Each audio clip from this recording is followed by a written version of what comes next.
Hi everyone, Michael the Archangel here. I want to tell you how to get to Sedona, and I'm speaking from experience. I've been to Sedona numerous times.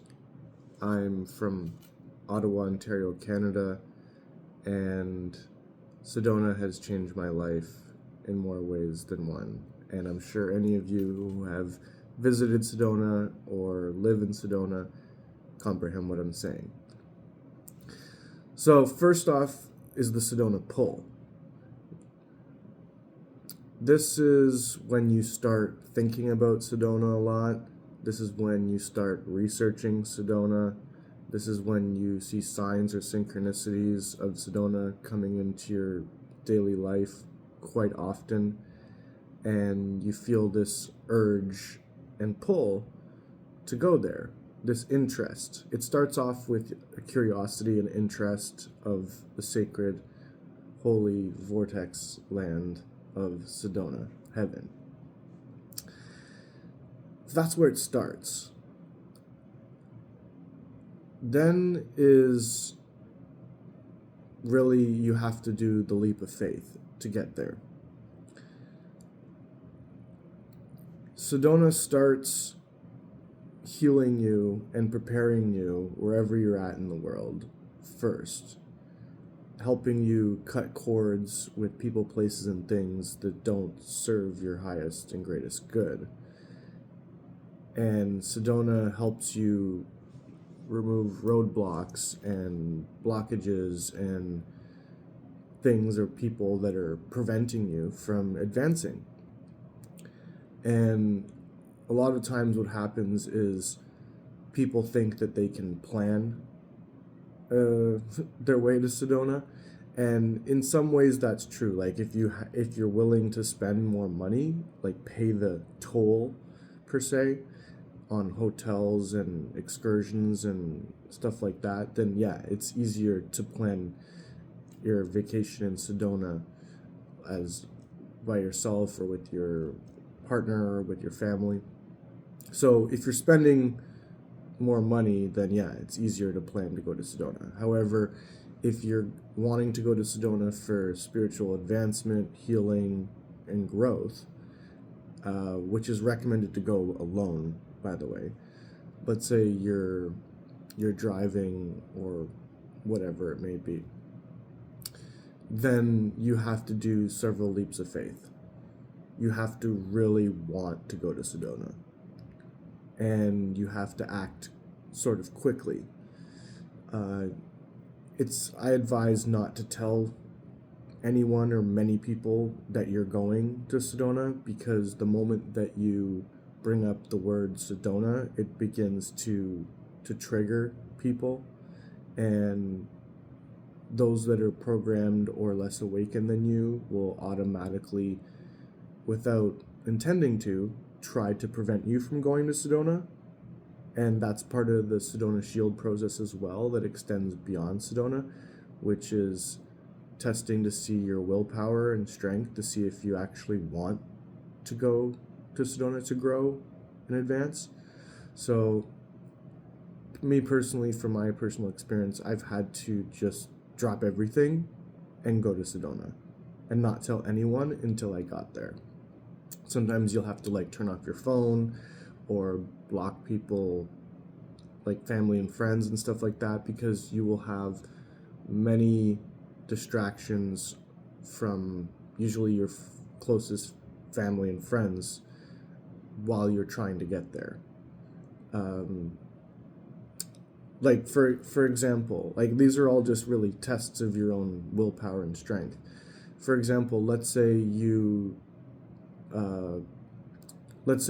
leave your home and you start driving towards Sedona, and then one of your relatives calls you and says, oh, you can't go, you have to come back because this doctor's appointment, or because you have this work thing scheduled, or your cousin is not doing good and they're in the hospital or something.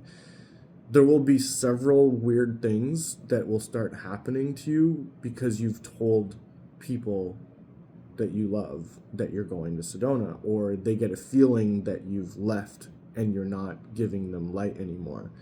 So that's why I advised like to turn off your phone or like block people temporarily while you're on your way to Sedona, because they might use your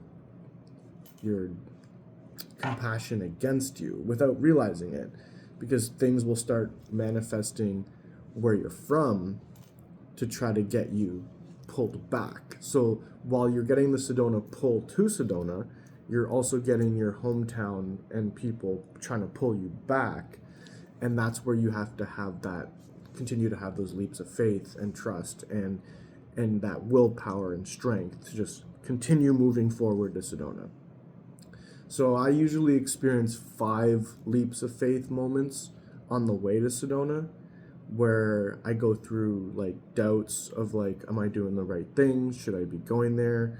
These sort of things. Or family member or friend, tries to get a hold of me and tell me that I'm crazy, or that, I'm needed back here, or all of a sudden friends from my hometown start reaching out randomly, wondering where I am and wanting to spend time with me. And they didn't ever before, but now all of a sudden everyone from my hometown is like freaking out because they feel my energy is going to go grow now and go be somewhere else for a while. So that's difficult. It's not easy to get to Sedona. Okay. So the thing is, okay, so if you pass all these faith tests and you do all these leaps of faith and you're now entering Sedona, whichever entrance you come in, and there's 4 gates of Sedona, or 4 entrances. 3 of them are most likely the ones that you'd use. Either you'd come through the VOC entrance, the Village of Oak Creek entrance, you'd come through the Flagstaff entrance into Uptown, or you'd come from like Cottonwood, Cornville area into West Sedona. The other one is dirt roads, and it's highly unlikely that you'd be going through there unless you have like a 4-wheeler vehicle or like off-road vehicle or something like that. But anyways, so there are 4 entrances to Sedona by driving, or if you have enough money, you could fly into the airport in Sedona. But anyways, so yeah, once you're coming into Sedona, it's like entering another world. You will feel changes. You will feel heightened energy. And, for some it's like the calibration process happens on their way to Sedona. So sometimes Sedona's more gentle with certain beings, where it calibrates you like as you're on your way to Sedona. But sometimes you feel it as you're coming into Sedona through one of those entrances or gates, through the shield. Okay, there is a Sedona dome shield. There is a shield around Sedona that's invisible.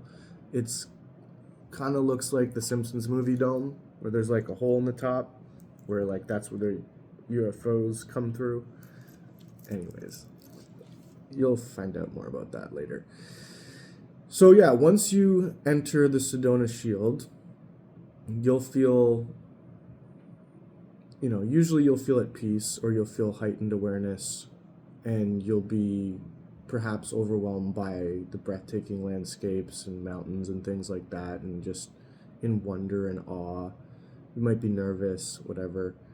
And again, like if you don't kind of like turn off your phone or like block people and stuff, you might be annoyed by constant people from your hometown or whatever constantly messaging you or calling you to like try to distract you from your self-love experience with Sedona.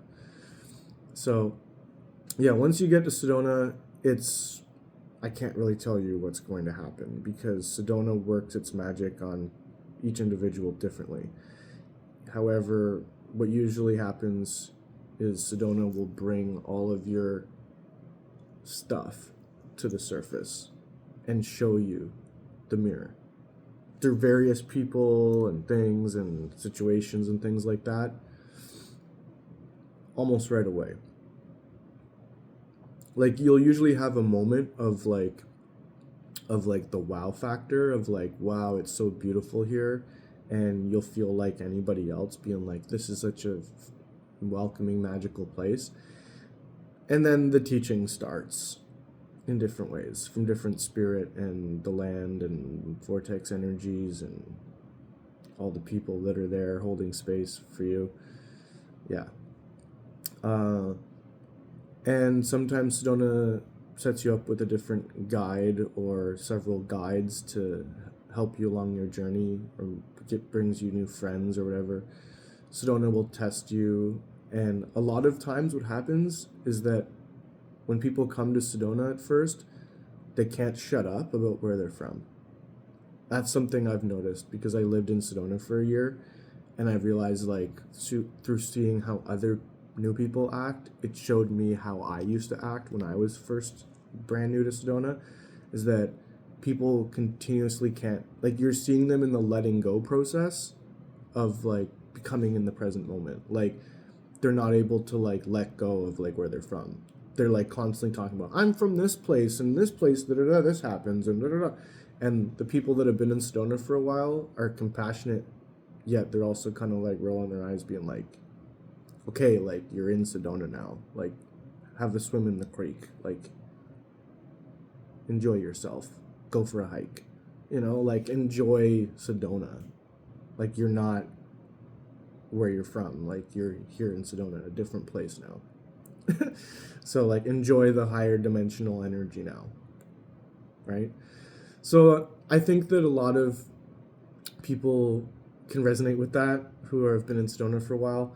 Also, there's something about the Sedona locals who have been like born there, or who are born there or have been there for a long time, is that some of them don't think about the place being a spiritual place. They sometimes think it's just like a tourist thing. Yet these Sedona locals are like part of Sedona. Like these are like the mystic guides of Sedona that have so much wisdom, and I don't think some of them don't realize it. Like I've met some people that are like born and raised in Sedona, and I've learned the most lessons from them just talking to them.